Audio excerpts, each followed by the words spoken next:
one good thing about having the COPs every year is it is a media event, right? So the media, it goes on for 2 weeks, you know. I don't know how they can keep, you know, talking around in circles for 2 weeks. But so we have media coverage on climate change, you know, every couple of days. So that's the one good thing. But apart from that, they're absolutely terrible. Can I explain why they're terrible? Yes, absolutely. Yes. Okay. So the climate conferences are supposed to help implementing the 1992 United Nations Climate Change Convention.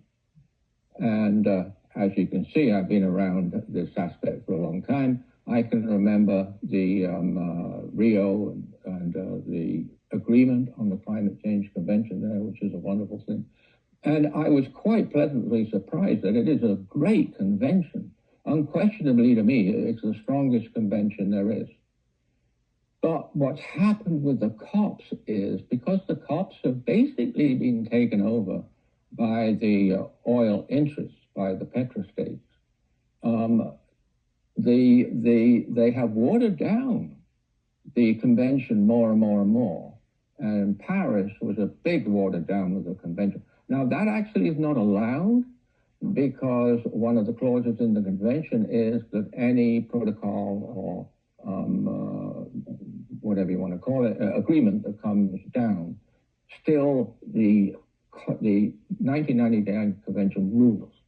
So that is still the legally binding, and it's very specifically legally binding, specifically to countries, specifically to the responsibilities and the requirements agreed on the big economy countries. And very few people really, very few people understand how good that convention is, which is a shame.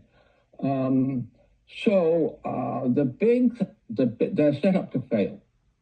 So the COPs are set up to fail. And that was really unfortunate, and it happened in 1994. When the convention was published, it had a clause which said if there are disagreements, which it didn't expect, then the disagreements have to be settled by consensus.